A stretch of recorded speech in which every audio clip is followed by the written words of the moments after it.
remind you something. I want to tell you something I tell everybody on my show every night. No matter how awful you feel, no matter how bad it is, most likely you're having a better day than Donald Trump. And that will be the case for the rest of your lives. This is true. Every day you have for the next year, you can wake up and say, I'm going to have a better day than that bloated fascist, and go forward and know it's true. Congratulations. I mean, John, it is, we were saying, when he's forced to do these hostage videos, where, you know, and he's just through and through a coward. He's furiously trying to ward off, right, the 25th Amendment and impeachments, you know, by finally saying there's going to be an orderly transition of power. Why would we trust him on that? No reason whatsoever. There's teleprompter Trump and there's Twitter Trump. And teleprompter Trump is amazing to watch because you see that speech, he treats that teleprompter like one of his wives. He's completely monogamous with it while he's with it. And then he forgets everything he said to it as soon as he's in another room. So I guarantee he'll be undermining what he said on that. Why did he go to Camp David? Why did he go to Camp David? This is all damage control. Yeah, exactly. Wait, we got to listen to 20. When has he ever spoken the words, it will require a renewed interest in civics? Oh, I'm sorry. Is that what stealing Nancy Pelosi's podium and gavel and putting it on eBay? Is that a renewed interest in civics? Is that what you're... at least Stephen Miller's writing is getting better. Wait, you got to listen to some of the hostage video here. It will require a renewed emphasis on the civic values of patriotism, faith, charity, community, and family. We must revitalize the sacred bonds of love and loyalty that bind us together. Oh my God, I can't listen to any of this. He is Donald Trump and the sacred bonds of love, but sometimes the guys gotta go out and get a little sacred on the side. And speaking of family, don't worry, you'll all go to prison together. I mean, John, did you see that footage of them in the tent? You know, refreshments, music, watching the rioting. Just, this is great, right? Yes. I saw the footage of Donald Trump goofing off during the national anthem at last year's Super Bowl in a way Colin Kaepernick would never imagine. It doesn't matter that we see the footage. The people who watch OAN and Fox will never see the footage. And I mean, on the bright side, I know Ben Carson has been told that Trump was impeached in 2019. That just happened today, too. So he's right there as well, the last surviving original cast member. Oh, my God. Can we have I need a little Biden directly in my veins stat. Here we go. Yesterday, in my view, one of the darkest days in the history of our nation. An unprecedented assault on our democracy. An assault literally on the citadel of liberty in the United States Capitol itself. An assault on the rule of law. An assault on the most sacred of American undertakings. Ratifying the will of the people in choosing the leadership of their government. And then, by the way, he went on, John, to talk about the loss of life. Trump, even in his stupid teleprompter speech, didn't say anything about 5 people dead now because of this. There's 300,000 people dead now he hasn't cared about and mentioned. Of course. Come on. Yeah. Look, I know you think basic competency and decency is so great, but aren't you going to be bored? Aren't you going to be bored with a grown-up who cares about people and knows how catastrophes work running things? No. Oh, my God. Oh, my God. I just realized I have COVID and I haven't turned on my key light. Hang on, everybody. What? Oh, my God. What? Oh, my God. Look at that. You look healthy. I thought I was going blind. Look how younger you look. Wow. I just turned that on. It's like halfway through the show. I just remembered I don't have my light on. Okay. Wow. Hi. You know why? Because John is here. My personal comedy Jesus has come down from the heavens. I'm sorry. I can't talk. You're so hot all of a sudden. Oh, you. All right. No, but so lifelike. But listen to Joe Biden. This is what a president sounds like. All of us here grieve the loss of life, grieve the desecration of the people's house. But what we witnessed yesterday was not dissent. It was not disorder. It was not protest. It was chaos. They weren't protesters. Don't dare call them protesters. They were a riotous mob, insurrectionists, domestic terrorists. It's that basic. It's that simple. Yeah, I mean, John, there was a large amount of pilfering at the Capitol yesterday. The man who stole the speaker's podium, as we mentioned earlier, put it on eBay. It was removed, but before reaching 100.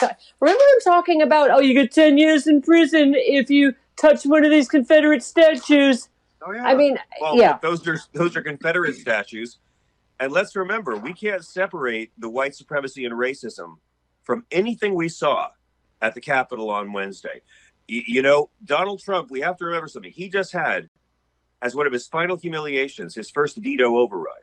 Yeah. And his veto was overridden because, and the media isn't talking about this at all. And I know it's crazy, right? We have 2 Democratic senators from Georgia and a female vice president, and the media hasn't talked about that this week because it's been so crazy. But Donald Trump refused to fund our military. Yes. Because he prioritized honoring dead white supremacist slave owning traitors. He didn't care when Russia put bounties. Would not allow our military to be funded unless we honored white supremacist treason, statues and bases named after guys who took up arms against America because they wanted to own people. He doesn't care when Russia put bounties on our troops, John. I mean, as we're nearing the end here, your mind almost reels from all of this. Like any of this is new. His treason and his dereliction of duty and his just, okay. Yeah, but Steph, you got to look at the other side of it too.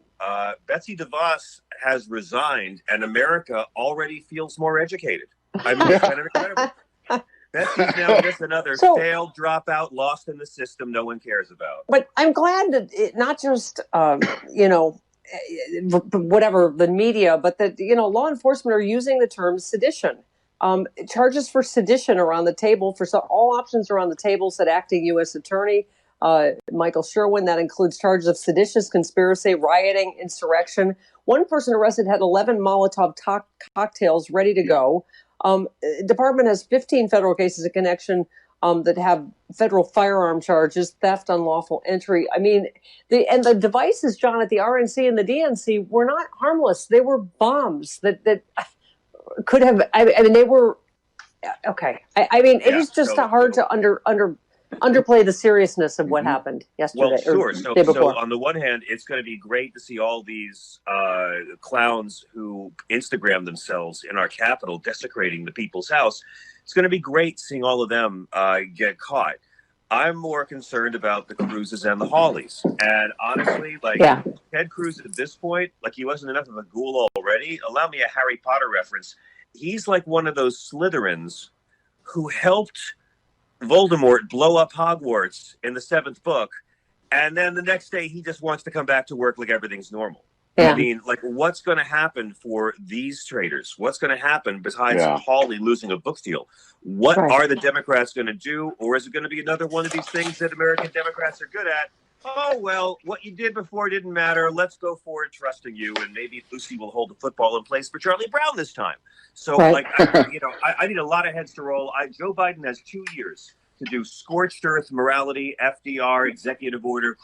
Joe Biden has 2 years to make everyone outraged at all the moral things he's executive ordering, because after that, we got 2 years to make as much good happen for non-millionaires as possible.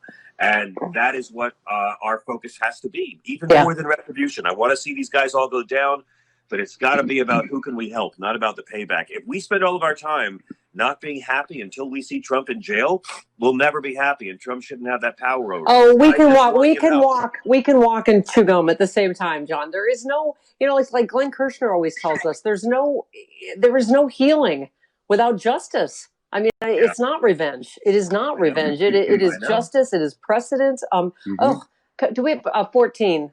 I mean, I'm just saying Vice President Kamala Harris. Just saying that gives me some hope. I believe we must ask ourselves 2 questions about what happened yesterday. What went wrong, and how do we make it right?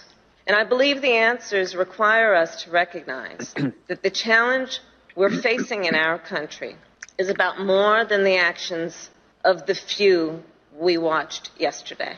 It's about how to reform, how to transform a justice system that does not work equally for all. Yeah. Wow. I mean, John, it's just, you don't have to be an expert of any kind to watch that and go, how is that, when we had the Black Lives Matter, and those were generally peaceful, and it would look like overwhelmingly. it looked like an army invasion, what they met that with, right? Correct. And the people who were setting fires were not there because they cared about George Floyd, okay? They were people who came there because they wanted to break stuff. And testosterone does that. But the overwhelming majority of Black Lives Matter protests were incredibly peaceful and nonviolent. 15 to 26 million people, the largest protest in history. And there was not a single liberal or Democratic leader encouraging lawlessness. Not one. This riot happened because of white men in power encouraging lawlessness. And believe me, this will be Donald Trump's final image. So much good is going to come from this ransacking because, it's like, how I think Westboro Baptist Church actually helped the fight against homophobia, because a lot of folks were scared of gay marriage, but I don't want to be on the side of those creeps. And Westboro Baptist Church actually helped people become less homophobic because they didn't want to be like that. Yeah. Let me tell you, what happened on Wednesday, that's the Democrats' first best hope of winning the midterms. So much good can come from it because Donald Trump and all of his posse deserve that image. He'll be remembered for the crowd at his inauguration, and he'll be remembered for the crowd at his insurrection. Yeah, yep. And you know what better way to fight back than the Sexy Liberal COVID inaugural tour? Yeah. We were not going to let COVID keep us down. And you had a good idea. Let's wait till right after the inauguration because God knows what's going to happen in the days before then. Yeah. But we're going to have our very first live segment because obviously we can't shoot really on our end because Chris and Travis and I all have COVID. So we're improvising, John, as they say in the comedy business. Fantastic! I'm so excited for it. And can I do a plug for something? Sure. Well, I mean, I would go to sexyliberal.com first and get tickets to the Sexy Liberal COVID inaugural. But yes, and then later on, you can think about this. I did a little New Year's Eve special, and it was a lot of fun. And we did a stand-up comedy special called New Year's Mockin' Eve. And now it's available if you want to see, if you need to laugh, if you can't wait till Sexy Liberal, and if you've already bought the box set and you need to laugh. We did a special that was 3 specials in one. It was headline sets for Greg Proops, Judy Gold, Alonzo Bowden. And then special appearances include Kathy Griffin and Jane Lynch and David Crosby and Gilbert Gottfried and Cristela Alonzo. And then me and some comics took over Stand Up New York. We did a socially distanced show, the first show in the club in 9 months. Wow. It was filthy. It was wonderful. We had a 9-person audience. We had Judy Gold's son literally wiping down the mic stand and pole in between every comic. It was the safest show. That was the dirtiest show. It's called New Year's Mockin' Eve. You can go to meethook.com. That's MEET hook.com. All right. Meethook.live/comedy and check it out. It's very vulgar, very inappropriate. Stephanie's fans would love it. But the cleanest and the dirtiest. All right, John, and we'll save all the dirty just for Sexy Liberal COVID inaugural. We love you. We love you. I cannot wait for the 23rd. All right, love you, honey. Thanks, John.